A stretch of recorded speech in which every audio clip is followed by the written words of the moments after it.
Welcome back to another awesome episode of Give Us the Launch Codes. I'm Tom. I'm Travis. And we're back again on a beautiful time of recording again. Right now is March 5th.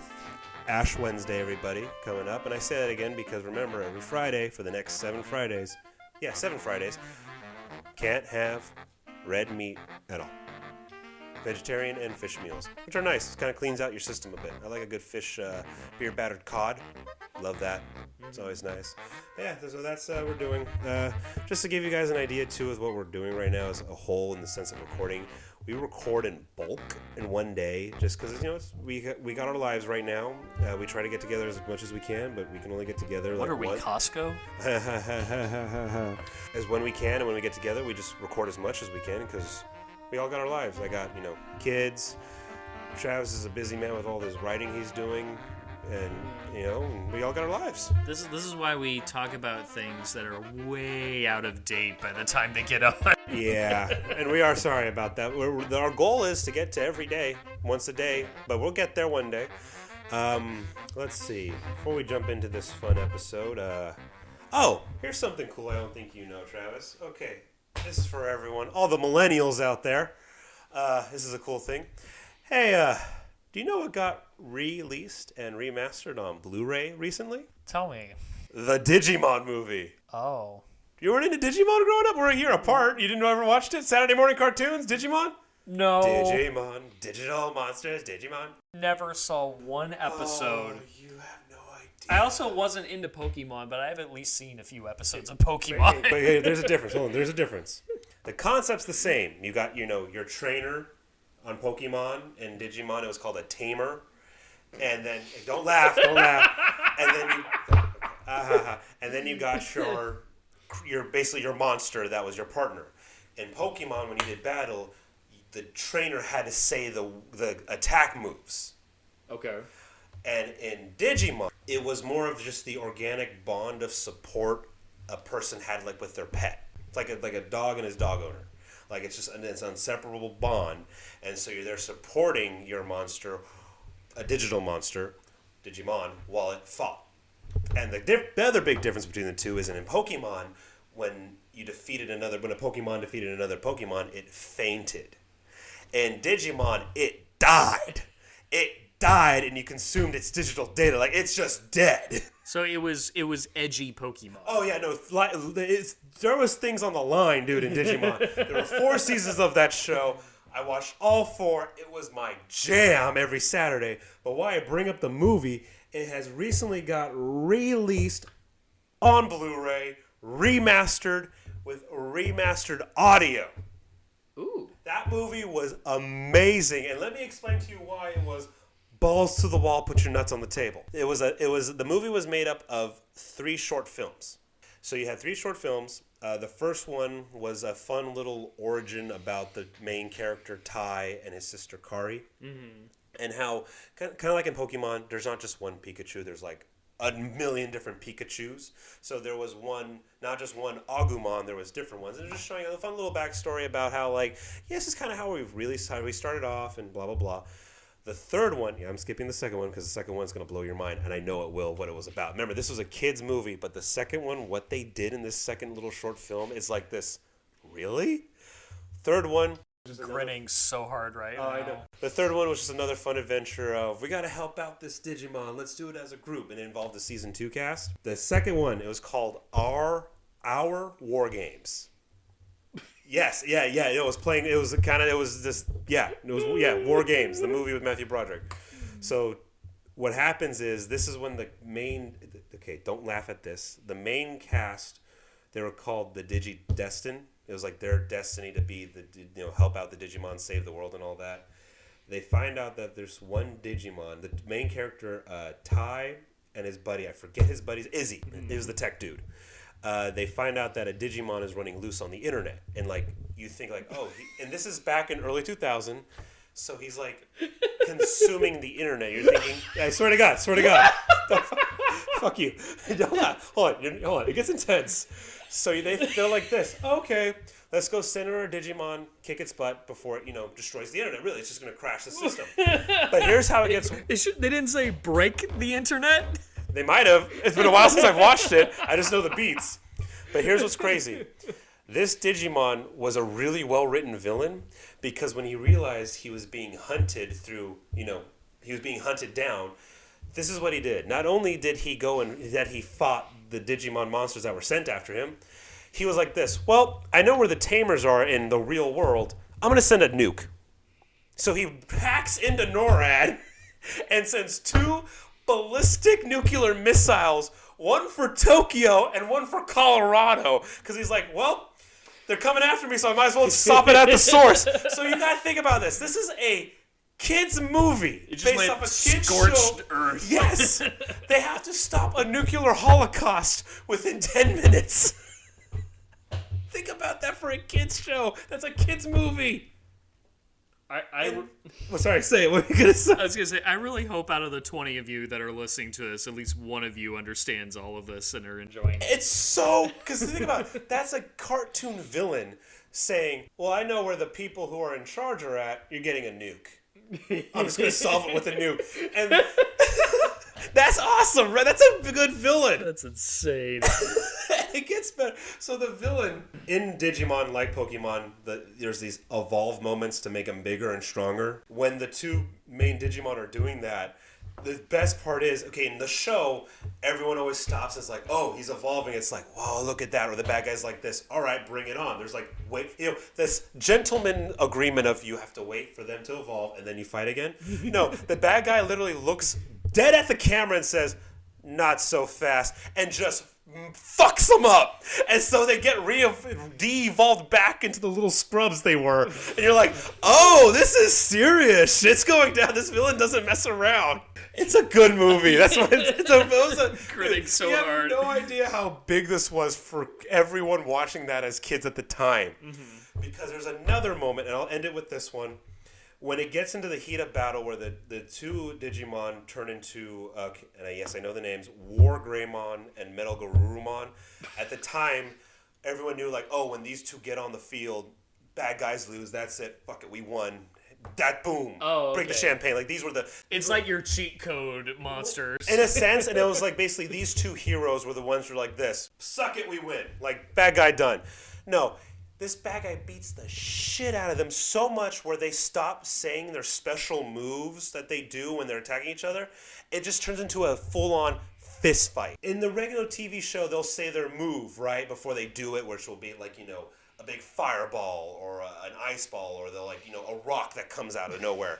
But in this one, it gets so intense where the hero is like this, fuck it, throwing hands, and he starts just beating the bad guy with his fist to the face. Just like, I'm going to just sock you in the face. It's gotten that crazy because the bad guy rips off War Greymon's gauntlet. He's like, all right, fuck you, and just clocks him.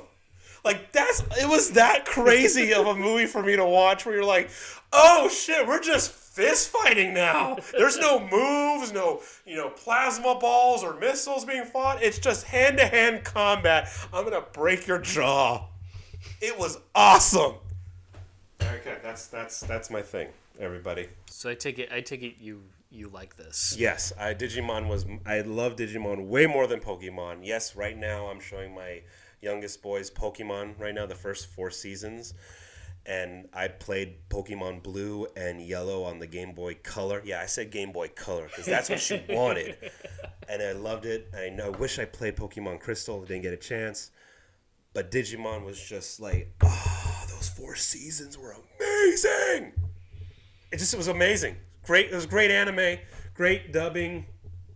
It was, friends bonding.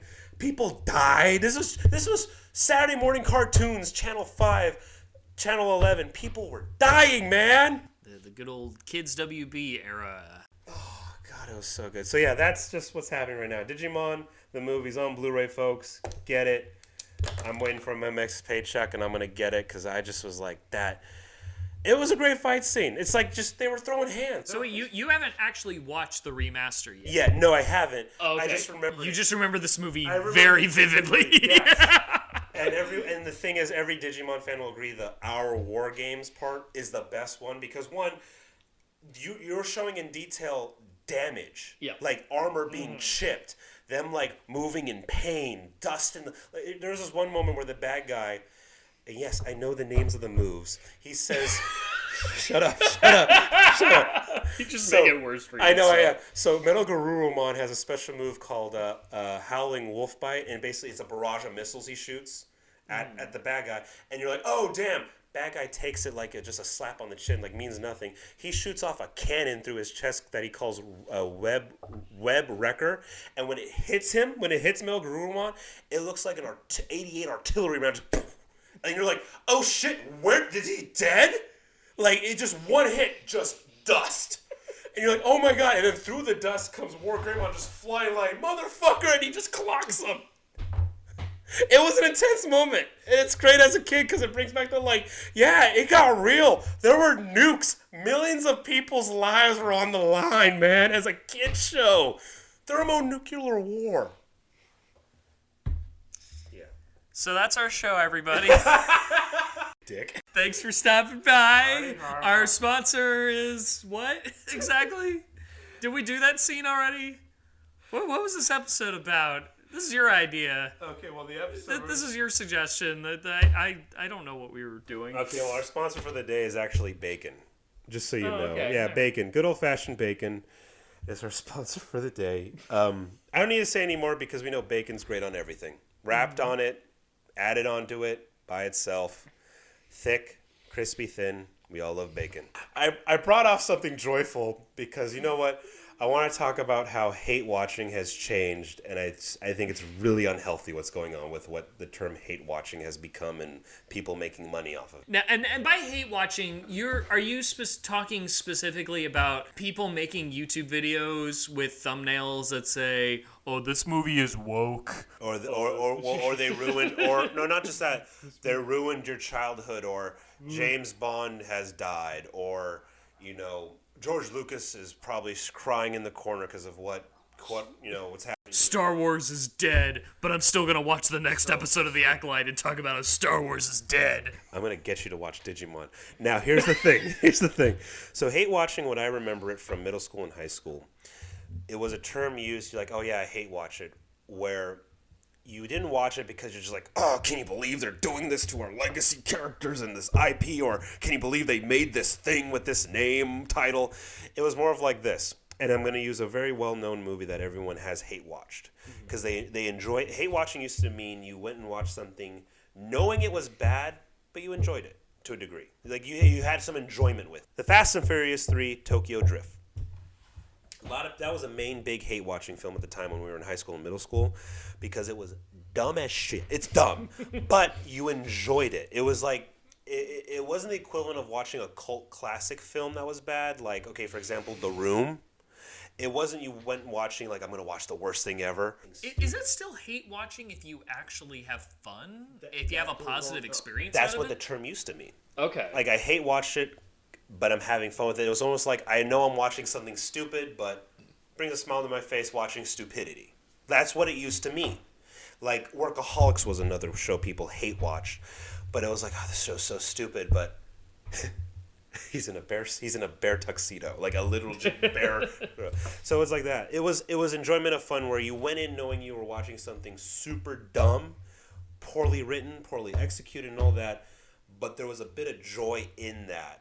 And you didn't want to admit, it's like begrudgingly watched it, but with fun. Now it's turned into the hate watching, which turned into what it really, the definition of what it would be. I already know ahead of time there's this Disney movie coming out. It's a live action adaptation of this classic film I loved so much as a child, but they're changing this because they're making it quote unquote over woke or destroying it for feminism.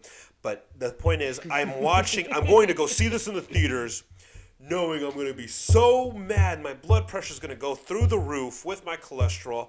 Then I'm going to go home, put so much time and effort into a YouTube film to just tell you the world has gone to hell. Old man yelling at the sky. And it's like... I think the word effort is doing a lot of work there, Tom. Well, time, yes. Your heart's overworking effort.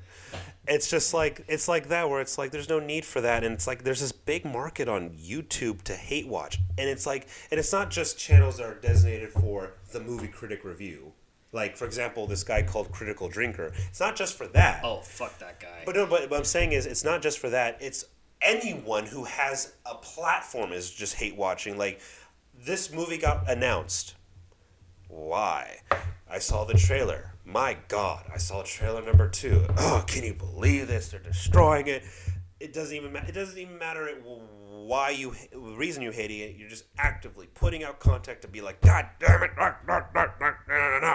It's like, it sounds like Archie Bunker, but without the comedy. This is a YouTube problem, kind of a social media problem in general, where negativity provokes engagement. When you talk about something you love, which I don't know, maybe you should start a YouTube channel talking about movies that you love. I say you, because you get very energetic and animated and are very unafraid to spoil the entire movie. I think our Fuck It episode has been released before this. I was about to say that. Well, it made me think of like this.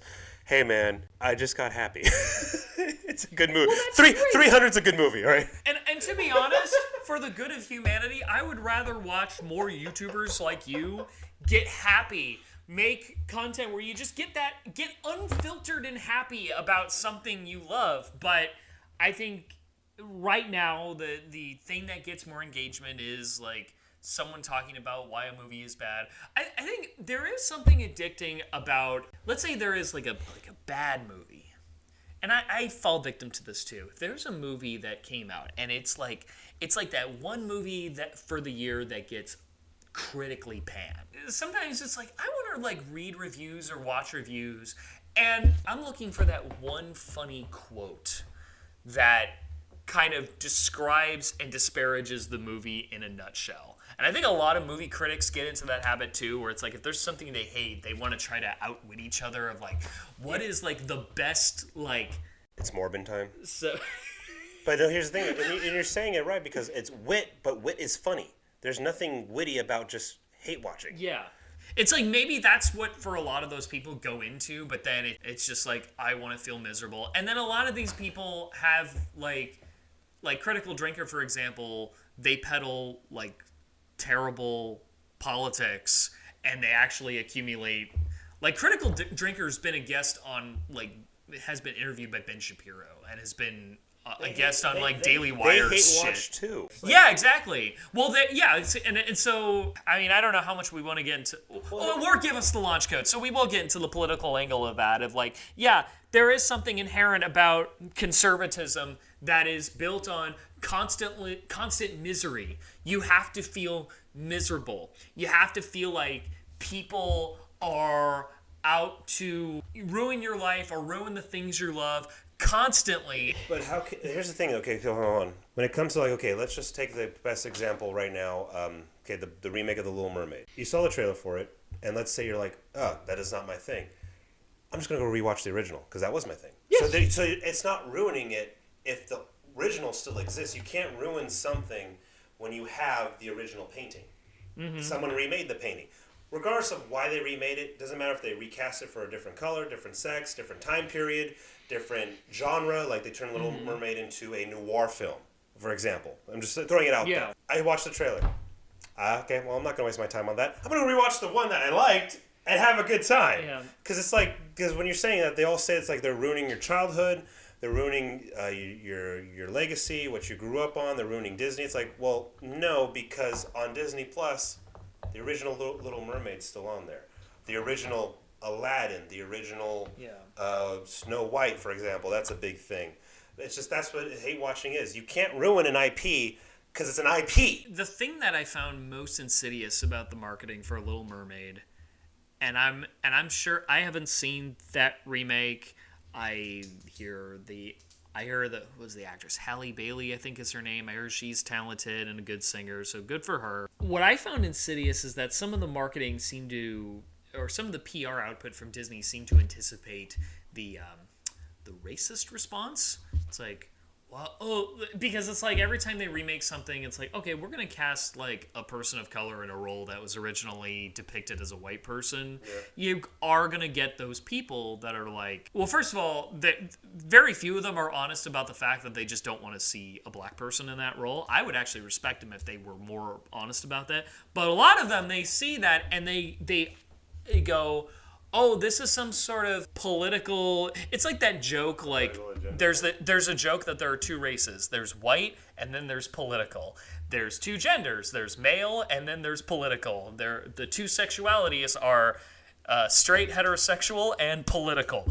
So if it deviates from those, it's political, and a lot of it is just dishonest conservative hand-wringing that make human filth pieces like Ben Shapiro, Matt Walsh, and those types a bunch of money because that's what they engage with. But the thing I hated about how Disney handled this, I noticed that like a lot of Disney's platforms and social media, they made like press releases like within 12 hours of releasing the first trailer for that movie about like, we're opposed to racism and we're not gonna let the these racist comments about the movie get us down. And I'm like, oh shit. So Disney, but what I saw was Disney was egging that on because it's like, what does that movie have? It's just the same thing you saw. It's just that there's real people on screen now, and it costs way more money.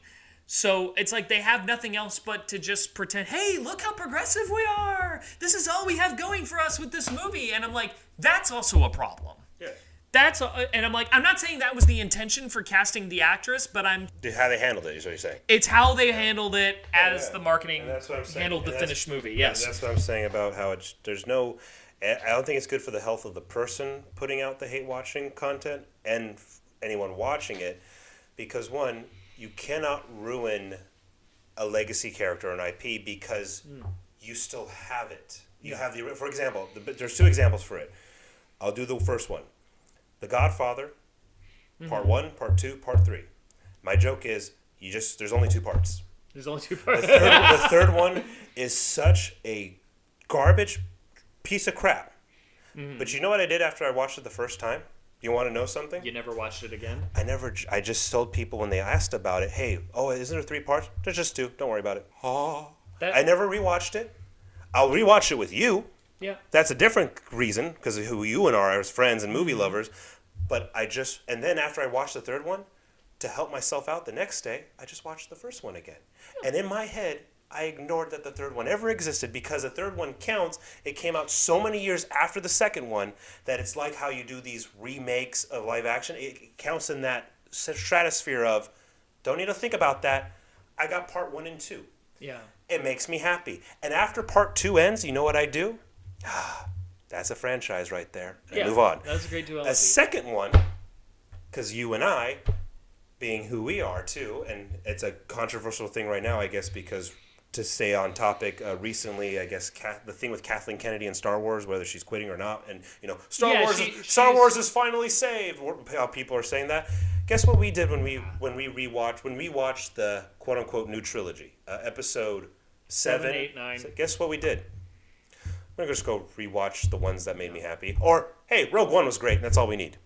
That's all we need after the first 6. After you know what I mean? That's how we acted towards it. I did that with I was thinking like when the Acolyte came out. That's a good okay, there you go. That was one that got like destroyed. I mean, some people liked it. My thought was the first 2 episodes, I thought, I'm bored. I'm just gonna go watch an episode of Star Trek now. That's all you do! And I never came back to it, and I guess a lot of people thought that because Disney Plus canceled the show, so I was like, okay, I didn't miss anything. Were you foaming at the mouth on YouTube afterward? No. And I didn't want to watch other people foaming at the mouth because I was so bored. I'm trying to think right now. Because I feel like what would be fun for us, what is like the last thing we like hate watched? And for me, I can tell you what it was. There might have been one afterwards. You go first. I know for sure one. For me, it was, I think the last thing I hate watched, and the only reason, okay, well, that's weird. I was going to probably watch this again anyway, because it was Star Trek related, but I'm a completionist, but I have no desire to watch it again. Folks, if you haven't realized, my best friend here is a Trekkie. If you didn't know, last January, Paramount Police shoved out Section 31, starring Michelle Yeoh. Oh, yeah, I remember hearing about that. God, do I even want to explain the premise? How about this? So it's like so in Star Trek, the Federation has like a deep state CIA type program called Section 31, which when it was introduced on Deep Space Nine, it was introduced as like, because Deep Space Nine was the darker Star Trek show at the time, And it was this idea of like, oh, the Federation has this dark element, this otherwise utopian, it has this dark element that does the dirty work, that the deep state, it does all the dirty stuff that the Federation can disavow, and it's autonomous and say like, hey, that wasn't us. It was introduced with the idea that actually Section 31 is a bad thing.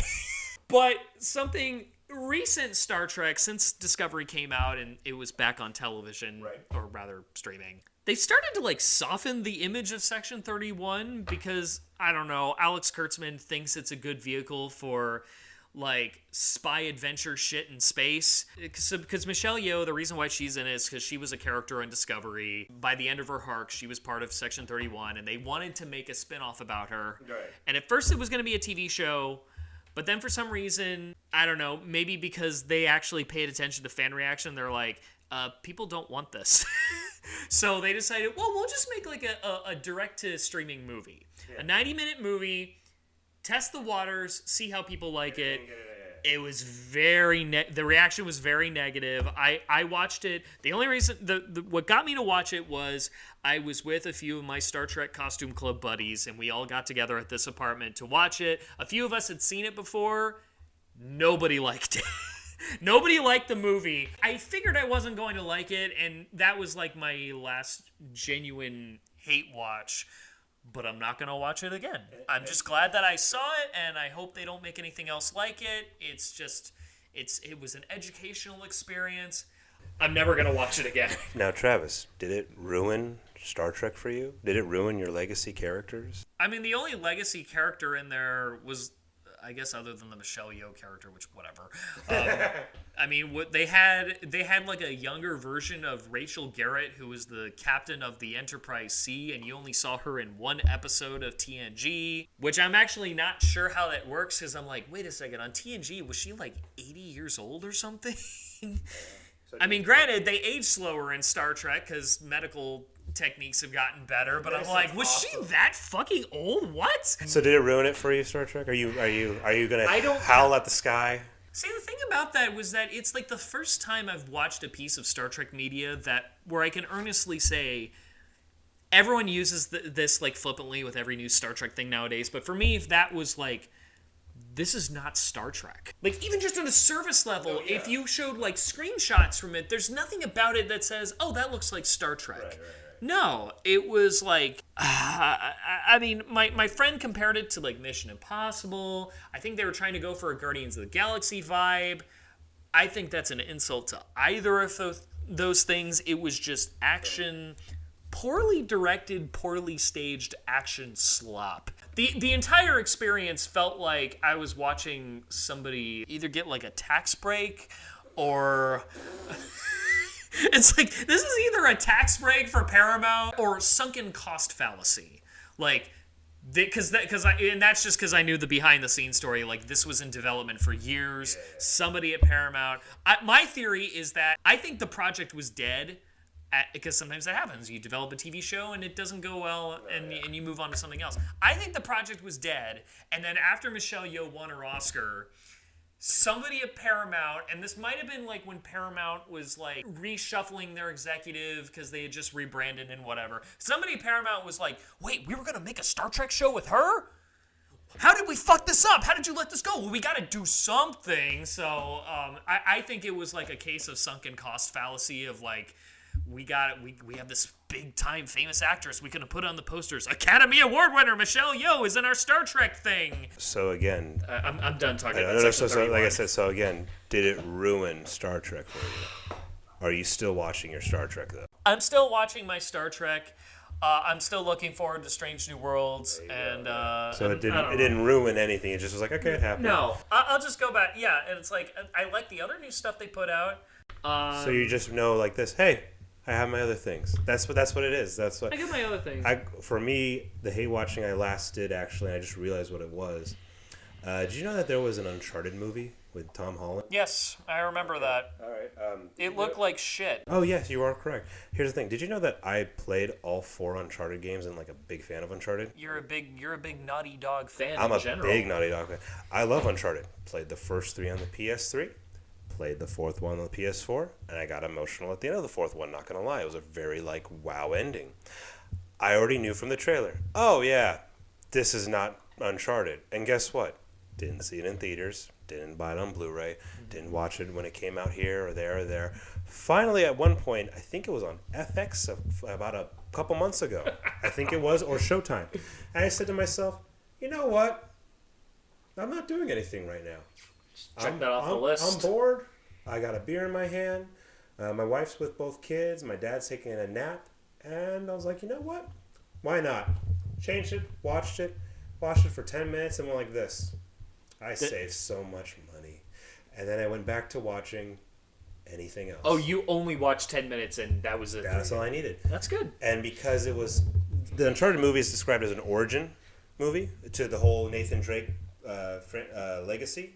Yeah. Problem is, in Uncharted 3, there's already an origin level. So you already know it. So in my head, I'm just like, but we just played it out. All right, whatever. You know what? Tom Holland, we all know, a great actor. He really is. Mm-hmm. Mark Wahlberg does good and bad movies, and the good movies are amazing. He's fun to watch. Deepwater Horizon, Lone Survivor, Patriots Day. Those are one of our favorites. You and I love. I'm watching it. I'm just like this. Well, they're doing the stunts, and I think someone just thought that Uncharted was all about parkour. And I watched him. I said, "What are you watching? Uncharted movie? Huh? What do you think? Oh, it's crap. Why are you watching it? Well, can't make an opinion on something until you watch it. Okay, you gonna keep watching it? No, isn't there a basketball or soccer game on right now? It's like something on, or like he's like, no. I'm like, all right, Thomas, you want to watch Bluey? All right, we'll watch Bluey. I mean, you're not a paid critic, so you technically have no obligation to finish it. You all you had to say was, I watched 10 minutes and I was done. Let's say I watched the whole thing. Yeah. If I'm paid, that's awesome. I'm getting paid. Yeah. And I'm gonna say this. Oh, I got paid to do jack shit. Yeah. But the thing is, I didn't go into a rant. I didn't call you like I always do when I watch a movie that's good or bad. Because remember, I called you for Jurassic World Dominion. No, Fallen Kingdom. Remember when I texted you crazily during Fallen Kingdom? Oh, yeah. I ridiculously texted you. But the thing was, that's all I did. I didn't create content on YouTube. I didn't go on a channel. I didn't go on Twitter. I was just like this. Yeah, this is a shit film. Gonna go watch something else. Do you think we'll ever use this podcast to talk about like if we ever go see a movie that's bad? Yeah, maybe once we will. Here's a problem. Maybe we'll do a hate watch episode. Here's the problem, though. When we do this, when the time I have to go out to the theaters, I use for this podcast. Oh yeah, that's true. That's true. But we can definitely talk about movies I've seen when I'm streaming because that's the time I have. And also, too, oh my God, like, okay, I want to see The Brutalist. I will never have time to go see it in theater, so when it comes out on streaming, I want to watch the shit out of that. But that's the thing. Okay, go to the Oscars, because that was a stupidly big... God, the Oscars are just trash right now. I didn't watch the Oscars. I was on a date. My mom watched a couple of it, so I overheard it. But the thing is, talking about hate watching, people hate watched the Oscars and made YouTube content about it. It's like, really? The Oscars have changed. Dude, the Oscars were never a thing back then. It was just if you watched it or you did it. It's like, oh my God, they ruined the NFL, Hall of Fame awards. That people who watch that people. Taylor Swift is ruining my football. It's like they went out and hate watched on the Oscars. It's like this. Didn't you have other things to do? Like, okay, I used to be, what? I used to watch the Oscars a lot growing up in high school and middle school. Do you want to know why I stopped? Mm-hmm. I had work. Like, I had to go to a job. Yeah. Then I had a relationship, have kids. Or when I come home and it's like 5 o'clock, it's like the Oscars are on, or I can crack a beer and play a video game. You know what I mean? Because I just got from work. Or because, I'm a grown adult male, for example, I could watch the Oscars or have sex with my wife. You get what I'm saying? You get what I'm saying? I'm not going to go hate watch something and ruin my heart. Okay, so we talk about like movies, or in this case, like a TV special with the Oscars.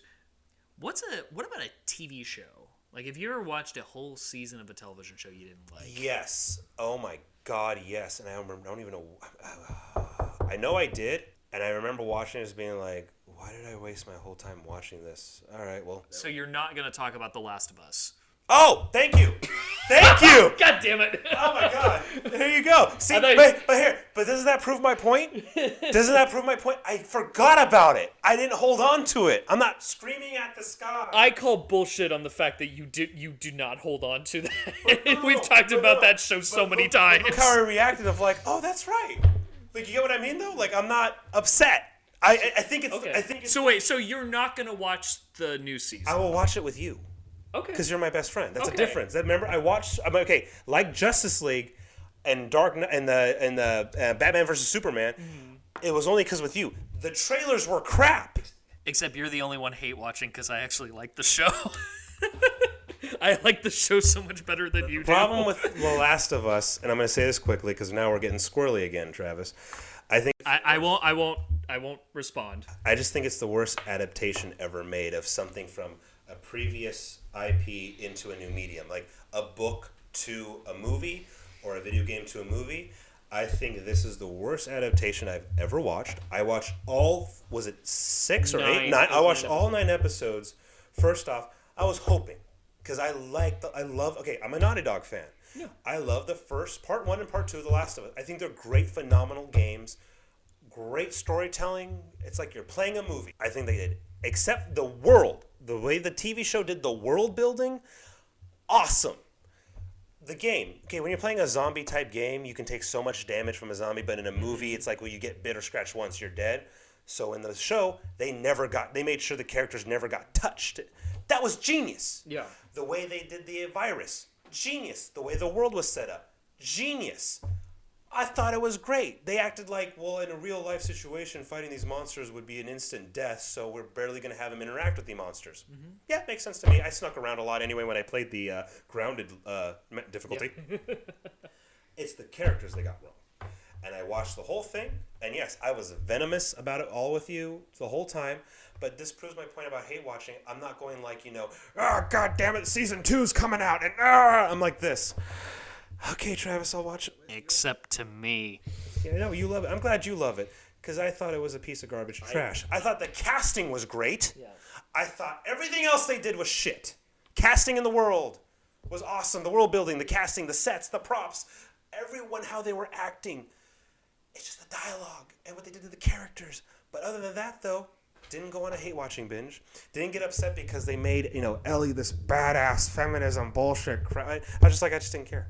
All I can say is that I've watched the first season twice. First time I liked it, and then that got me to play the game. I played the game. I still got to. You got time. You got time before season 2. I played through part 1, and I really enjoyed playing part 1. Oh. And then I rewatched the first season, and I liked the show even more. Thank you for bringing this up, though, because we're talking about hate watching. People do comments of YouTube videos and Twitter stuff about hate playing games. Remember the big thing after Last of Us Part 2 came out, the video game, and how everyone was just up in arms about this one character because she's built like an ox? And now guess what? Spoiler alert to all you fucking people. A main character dies right off the bat. Mm-hmm.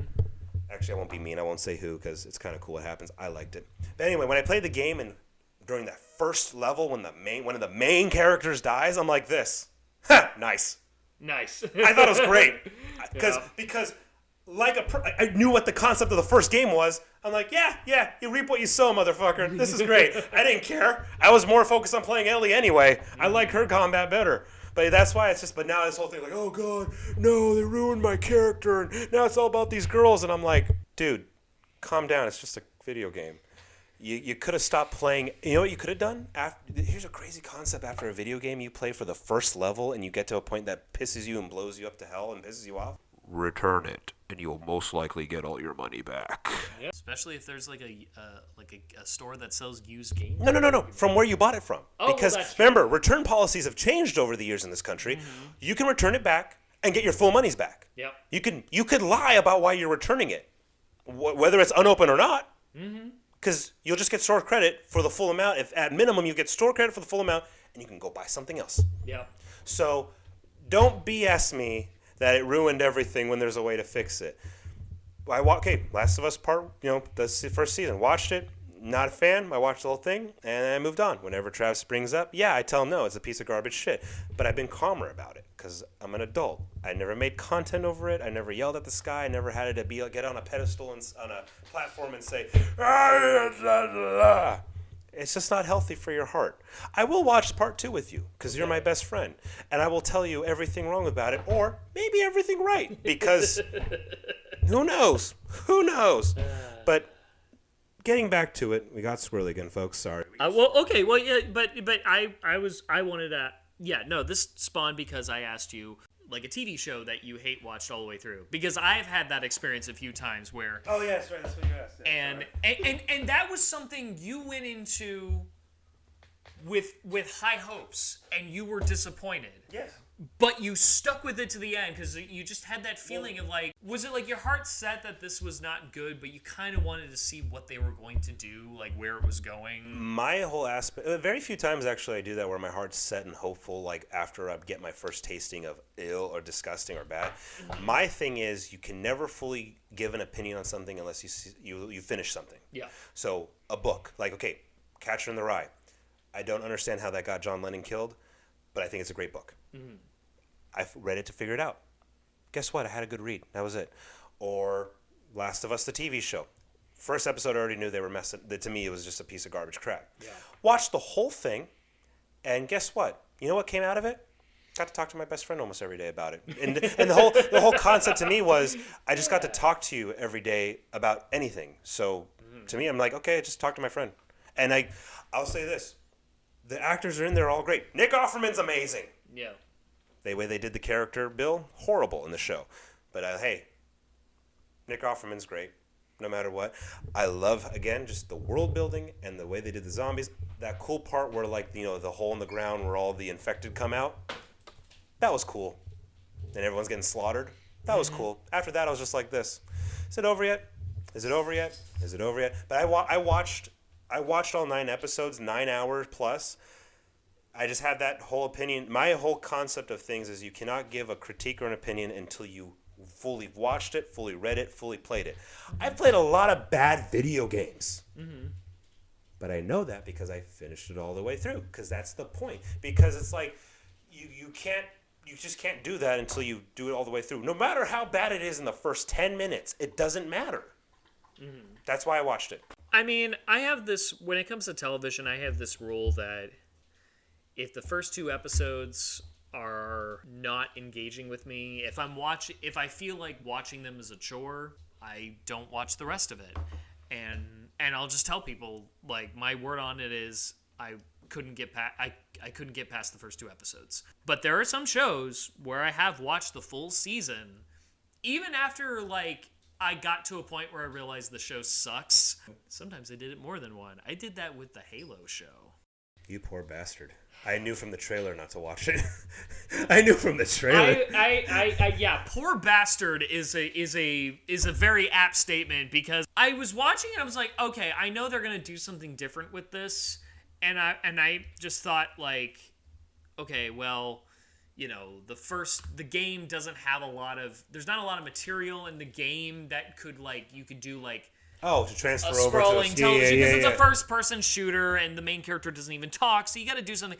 But as I kept watching it, and then I watched the second season because I know they changed the showrunners, and it was the Fall of Reach, so you kind of like, Fall of Reach was the best video game. Yeah. Yeah, I said it, folks. Reach is the best one. It was canceled after 2 seasons, and it wasn't until the end of season 2 when they finally got to the titular thing. It took that long to It took 16 episodes for them to finally get to fucking Halo. You don't even see Halo except in, like, a vision sequence until episode 6. At least, like, what Halo, where the first Halo game took place? The game that was called Halo or Halo Combat Evolved? Fucking Halo! But installation like 4.3, whatever, 3.43. Yeah, or no. No, 3.43 was Guilty Spark. That's right. Installation, is it installation 4, right? I think so. Yeah, it was installation 04. That's hilarious. But it wasn't until... It took me so much longer to realize that this show sucked than I should have. But, it finally clicked to me, like, oh, they're trying to do. First of all, this doesn't have the spirit of discovery and horror and mystery that Halo does, that all the Halo games do. It completely missed out. And actually, the more I think about it, I realize I think the show was ripping off Game of Thrones. Because you had all these characters from different, like, factions or institutions, and they all had their own agendas. That's why, like, the Covenant had, like, a human helping them out. A blonde lady human that was working with the bad guys or working against the interests of our main characters. It just occurred to me, she's the show's Daenerys Targaryen. That was my last hate watch. And did you go off and make multiple YouTube comment videos and shout at the sky with venom and froth? And no, there's enough people doing that. Did they ruin Halo for you, or did you just go back and play the games for fun? I went back and played the games for fun. Actually, it was because I went back to play the games for fun, it finally clicked on me why the show wasn't working as a Halo adaptation. And then it's not that hard to do Halo if you think about it. I've had a few other hate watches. The second season of Star Trek Picard was like a genuine hate watch experience. Oh yeah, it was so bad. It was laughably bad, where you could feel like somebody thought they were being ambitious and cool, and they were just doing the stupidest shit ever. You know what I think now that we're talking about it more? I think when it comes to hate watching, and I know there's multiple layers to it, like you said, the political part of it, and then other things of just upset people at the changing of the world. Mm-hmm. And now they're attacking my childhood, quote unquote. Yeah. I think also, too, why people make these unhealthy, and I'm saying it's unhealthy because it doesn't do good for anyone on YouTube, these hate watching critique YouTube videos. It's because I suffered, so you must suffer with me. Like, we need to suffer together. I'm so upset that this happened to me, and I need to get it out. It's like this. I don't know, you could just go drink a beer and go to bed. That sounds like the bedrock of conservatism, actually. I suffered, therefore everyone must suffer with me, or suffer worse than me. I think it's just the bedrock of just stupidity. Which is why, like, you notice, like, you mentioned, like, Critical Drinker, and then Ben Shapiro makes, like, hate watch. Which makes no sense to me, because you know why with Critical Drinker? Mm-hmm. He does a lot of these hate watching things, but there's a couple moments where there's two, besides the hate watching, there's two things that he does that is kind of cool for a YouTuber. He has these recurring segments. It's called Production Hell, where he just talks about a movie that we all know. It's like, hey, did you know what it was like behind the scenes? It's like, wow, that's crazy. That movie actually succeeded with all of that going on? Hey, I learned a little history. That's awesome. Like that moment, it's like, okay, like the Predator. He talks about the production. Yeah. We all know, okay, the Predator with Arnold Schwarzenegger was a complete nightmare to make. And it was cool to learn more about it, where it's like, holy crap, like diarrhea every day? Makes you wonder if, like... But, like, why not do that? If he went into it with good intentions, you mean, but like, then... And then he realized the money was being, like, more racist and sexist and mean. But it's like, well, if the money's in that, like, dude, is it worth it as a career? Because that's your heart health, like your cholesterol, your blood level going up. What else is he gonna do? Is he gonna drop everything and go work at Walmart? Gain him more fame by being just hate watching. I mean, this is I've heard this is like a problem with certain YouTubers where they kind of get into, especially ones that thrive off of negative content, where sometimes they feel like they have to keep making negative content and to make money, to make a living, to pay their fucking rent, and they realize they get in a box. They're in a box, and they don't know how to get out of it, because when they try to make content that makes them feel good, it doesn't get as many clicks. And what sucks too, because there's actually a way to, like, okay, when it comes to reviewing a film, let's say that's your YouTube thing you're reviewing and it's something you didn't like, there's a way to go about it that's healthy. Mm-hmm. Jeremy Johns is a YouTube. I used to watch Jeremy Johns when I was a kid. But he does it still well when he says something like this. He's like, yeah, I saw it. Let's just get this over with. Yeah, no, it was dog shit, but I saw it. And he moves on. Like, you know what I mean? Like, it's not like this, can you believe they did this and this? He's just like, yeah, no, I went into this and I watched it and I was like, okay, just kept going and it's just here. And I'm like, all right, and I need to drink a little bit more. And I'm okay, this was bad, this was bad, this was bad, this was bad, this was bad. All right, that's it, folks. Tell me what you thought, or if you saw something else, because I'm just Have you seen it? What did you think about it? And I'm just going to go, and he's like this, and I'm just going to go record something else now. But that's how you negatively critique a film that is either justifiably bad or, in your opinion, bad. You just say, look, this is why it was bad. I know that's not as theatrical, and it's not as bringing of the clickbait of like, can you believe? But that's the way you go about negative critiques and reviews. Like when Cecil and Ebert did it. Yeah. There's a professionality of just... Siskel and Ebert. When the way they about a movie they didn't like, whether one of them liked it or they both didn't like it, there's a professionalism in going about it, because guess what?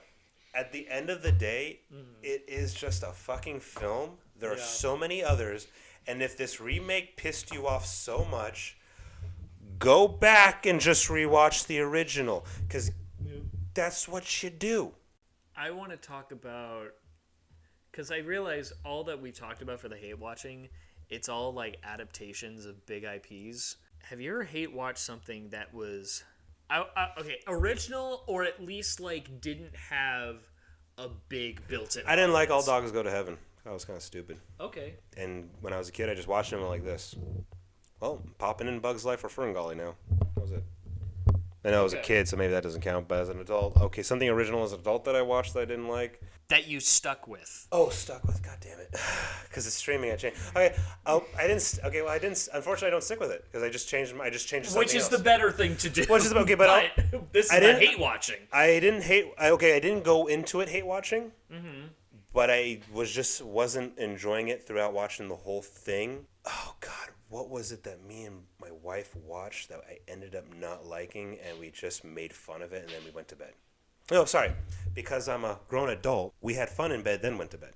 Because that's what you do as an adult. When you experience something that wasted your time, you're like this, well, I'm going to go have some fun, and then I'm going to sleep. Because that's what an adult does. Oh, god damn it. What was it, too? I think it was a rom-com that we just found out that was just dumb. And then we just moved on. And I forget what rom-com it was, because here's the thing. The only thing I think about that I started watching that I didn't like and I just changed it was I tried to, only because I really like Andrew Garfield.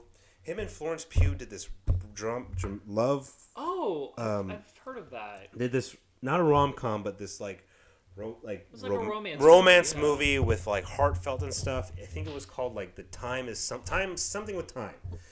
And I'm trying to sit down and watch it, and I'm like, okay, cool. And then I just felt like, it's not hooking me. Yeah. Guess what? Harley Quinn's on. Yeah. That was it. But that's what you do if you don't like something. And I guess maybe it's because they make a living off us. They have to. But it's like those jobs that you end up getting a heart attack at. It's like, dude, you're going to get a heart attack doing this. Like, if you're hate watching, maybe just don't do it now, or find a way to do it healthier, because just the clickbait, just yelling at the sky, it's like, that sucks. It must suck being you. It must be, you know what it is? That's what I think. It's just like, it must be really hard being you, because I would just be not watching it. If I knew the trailer was bad, I'm not going to go into it further. I have an original, yes. Sorry, I don't know why I can't think of an original one. It was a 10-episode season of television as a TV show that was canceled after one season, but they aired the entire 10-episode season. It came out in 2018 on NBC, and this show sits at the mountaintop of like shitty TV. What was it? You remember when NBC had a show called Rise? Oh, yeah. Oh! Because it was based on us, what we did in high school. It was about drama kids. I'm surprised you remember by the title, because already that title should have been a red flag, because it's so vague. Like, it's called Rise. What's rising? What is rising? So already that was like a giant red flag of like, oh, NBC did not have confidence in this show. I have a feeling that this show is not going to have confidence in itself. And when I watched it, it was from Jason Katims, who was the showrunner of Friday Night Lights, a great show. And somebody thought, and movie, but he did the show, but he was involved in the show, not the movie. You did not like it. Oh, yeah, I was so excited for this show too. Because we lived it. We lived it. We were drama kids, and I was like, oh yeah. And I always wanted someone in kind of a post-Glee era. I wanted someone to do what is like the realistic, more grounded version of what we did in high school, and all the literal drama that we experienced. I mean, dear God, your class, your senior year cohort with all their soap opera dramas that they had of like who was dating who and sleeping with whatever. I'm like, that's a show. And they Don't forget drug use. And drug use. Oh my God. And actual backstabbing. And there's a lot actually. Like, yeah, no, it was stupid. Your cohort was terrible. My cohort was really nice. You know what's funny? The cohorts before me had a little drama, but it was like you deal with it. My year, it's like, God, we're a bunch of. Your year, your year is like this. Well, I wanted to do Anne Frank. Yeah, your class of 13 was just, you guys are a wild bunch. Class of 14, we were I'm so mad together. you got to do Anne Frank, because you know what? Okay, we're going off topic. And you know what? Here's the thing, people. Here's the thing. We are going to one day actually talk about our time in drama together for me and Travis, because that was a big part of our lives. My senior year, we were supposed to do Motherfucking the Crucible. And I was gung-ho on that. And then it was something else. And I don't care about what came out of that show. I wanted to do The Crucible. Mm-hmm. And then this motherfucker, hey, come see it play me. Yeah, cool, I'll catch it. What are you going to do? Anne Frank? I'm like, well, you can go to hell. Because that sounds amazing. I wanted to do The Crucible. I didn't get to do The Crucible. You got to do Anne Frank. And no, I don't care about the hardware we won for that show, by the way, what we actually did in my senior year, the spring play. I don't care about the hardware. Yeah. The hardware meant nothing. You know, I almost fell off a ladder, by the way. Yes, I remember. Anyway, they did the show Rise. They did the show Rise. It was based on a book, inspired. It was using the license of a book. Let me rephrase that. And it was a book called Drama High, and it was about an actual, it was like a biography about a high school theater teacher. And even though it wasn't that story and it wasn't that character, but they were using that license, I guess, to convince NBC that, oh no, this is not original, don't get scared. I was so excited to watch that, and it was a giant piece of shit. Granted, it's been 6 years since that show aired, and I haven't seen it since it aired, but I did watch through the entire season, even though I had already gotten to the point where I realized this show sucks. I remember that one episode you told me where you just lost it with the whole actual legalness of copyright laws.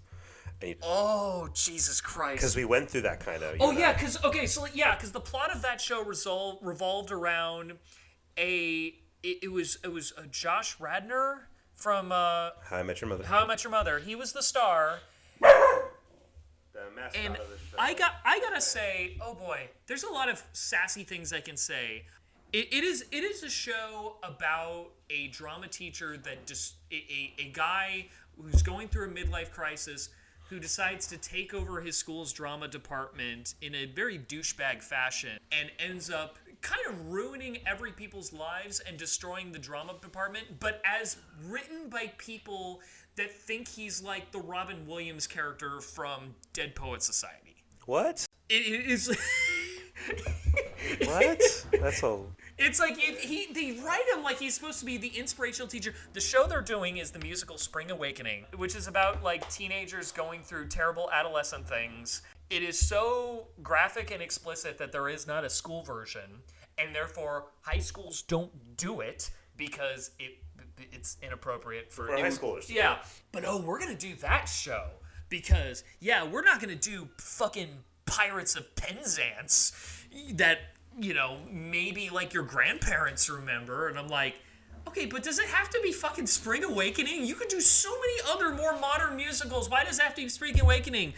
It's like, well, it's edgy and it's awakening something great in the kids. Just trust me on that. I have no proof. Just go with my vibes on that. And there is one episode where there was the one I bitched to you about, which where the principal, it's like the week before the show, and the principal throws up his hands and is like, which first of all, I'm like, you're the principal. You could shut this down. Why haven't you shut this down? Yeah. You could just not have a show. We know you can shut it down because we experienced that almost. So there's a lot of convenient incompetence in some of the more antagonist roles. But he's like, okay, I need you guys to rewrite the script and take out all the bad stuff. And I was like, I was fucking livid because I'm like, wait a second. Because I was pretty close with both of my drama teachers. And I was like, I know you have to get a license to do a show, You can't do a show unlicensed, otherwise the publisher will send you a cease and desist. So you have to buy a license, and that costs money, and you have to do the script as written. Unless you're, I don't know, maybe unless you're doing a public domain work like Shakespeare. Well, I think what you're saying, because I remember what you're saying, because when it comes to doing that, the only thing you can change of the script is like, it's so, you can do some changes when it comes to that, but it's so microness, it doesn't really count.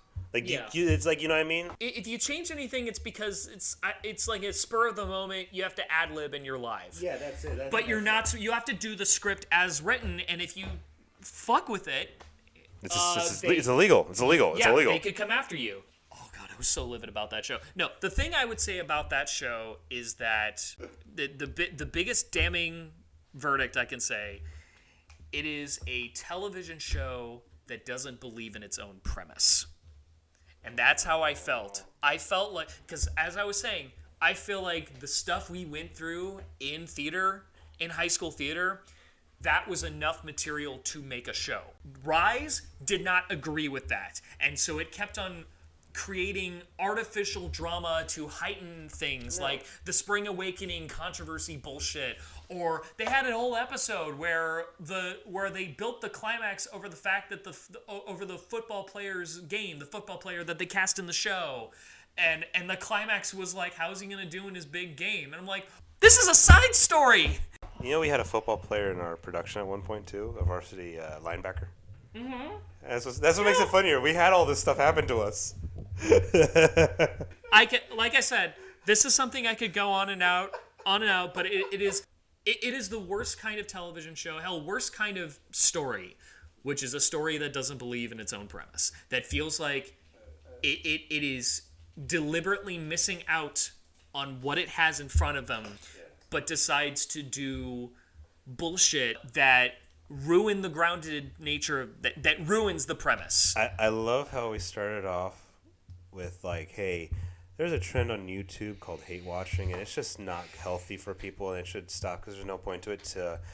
Remember how in drama we did this, and this show completely was like, hey, man, we lived through that. You're fucking with them. I would dare you, try looking up videos of people, like, there are all sorts of hate watch videos of film and television you can watch, but most of them are of adaptational crap. Adaptations of things that people already know. This show was a it was technically legally an adaptation, but there wasn't this giant fan built-in audience for the drama high biography that, and clearly there wasn't, because not enough people were watching the TV adaptation. So what you're saying is you've noticed now with hate watching going further, it's all about hate watching adaptations of existing big name, well-known IPs. And it's like, if you're getting mad at this brand new remake, which it is, why can't you just ignore it and watch the original? Yeah. Because who cares who played anything else? No, but like, well, just specific of that, like, who cares who the next James Bond is? You have how many films? Mm-hmm. Who cares who the next Jack Sparrow is? Yeah. We have him. Who cares about? Okay. It recently came out, The Lion King 2, like the Mufasa The Lion King. The Mufasa prequel thing. There's a Lion King 2 movie out that you're good. So it's like, if you're hate watching more on something where there's no sense in hate watching it because it's not original, it's not unknown, it's something you're hate watching where you could just say, well, I got my original set, I'll just hang out with that. Yeah. Because there's no point.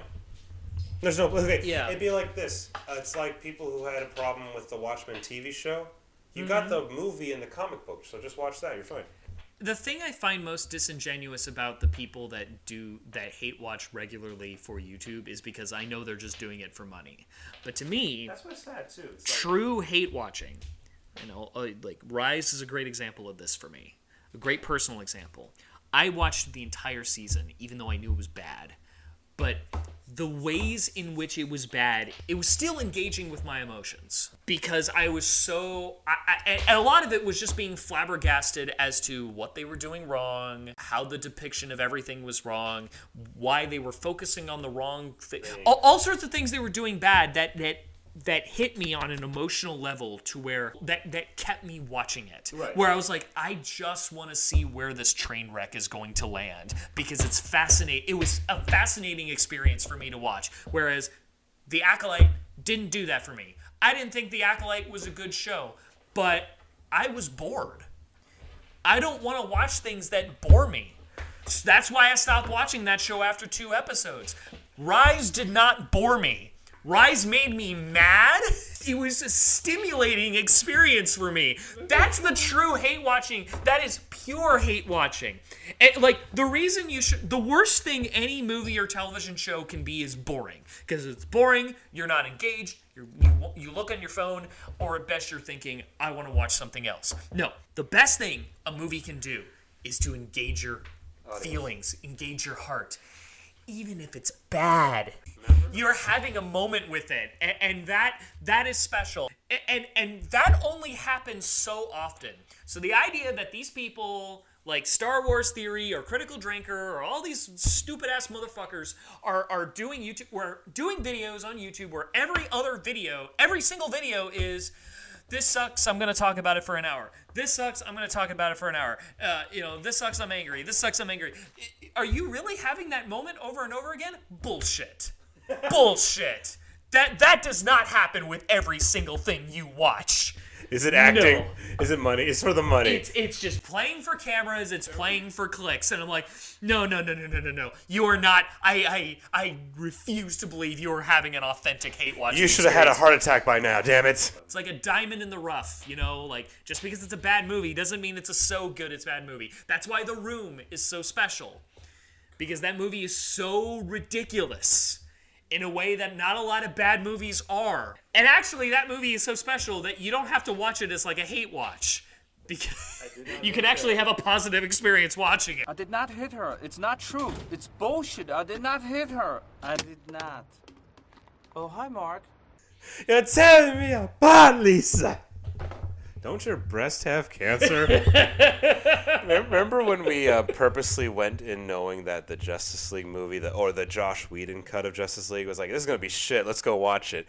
And we're like, but it's going to be fun shit. We bought t-shirts, we were having fun, and we sat down and watched it, and we're just like this. Oh, God, it's worse than we thought. And we're just like, ah!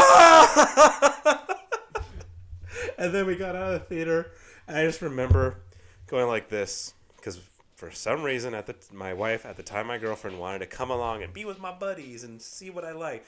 I'm like, I warned her. And then I'm walking out of the theater, and I'm like this. Here it comes. Here it comes. Okay, we're never seeing a comic book movie again. This is stupid. And I'm just like this. Babe, you got to understand, we purposely went to see this. You mean you knew it was going to be bad?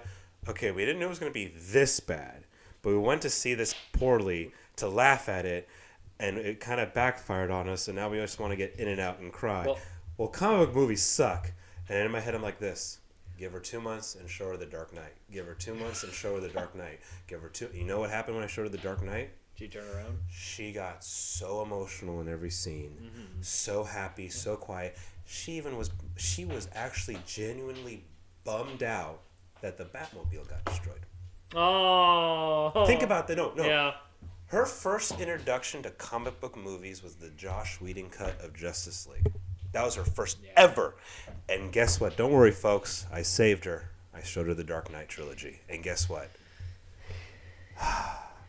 My thought walking out of Justice League was, I want to see Batman v Superman again.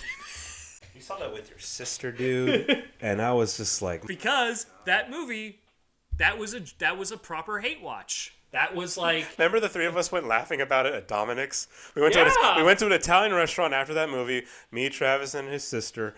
And I remember that I drove. We went drive back.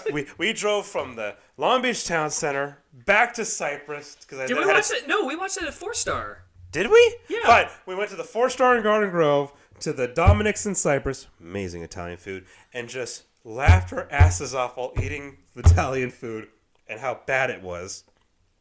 And then I'm like, you know what? It really wasn't that bad because this happened. So hate watching is basically, good true hate watching is you're laughing about it in the end. You're laughing about it in the end, and engages you. And it gives you strong feelings. Isn't that what you want out of a piece of entertainment? Don't you want to have strong feelings about it? Don't you want to feel like you went through an experience? And if it's a bad experience, it's an experience. All I want is a moment where you feel like your life has changed. And on that note, folks, I'm going to try to get Travis to watch the Digimon movie one day. Do I have to watch the show first to understand what the fuck is going on? You know what? I'm going to say no, just so you can experience the fact that these teenage kids, the pre-teenage kids, are trying to stop a nuclear holocaust. Because that's a good experience, because you know what that show had going for it too? 2000s rock songs. Remember the 2000s? Wait, which? No, you never heard this one. Okay. You never heard this one. It has the fun equivalents of, Smash Mouth, Hey Now, You're an All-Star. Okay. It had this. It's called Here We Go by Jason Guchin. Hope I'm saying that right. Came out in 2000. And I don't know what copyright laws are. Travis may stop you right now. You might get a cutout, but I'm going to sing a little bit of it right now to end our show. Here we go. Oh, hey, what's up, super? Never stopping. Good night, good evening, good morning. We love you all. Goodbye, everyone. God forbid this doesn't get ripped off of Spotify.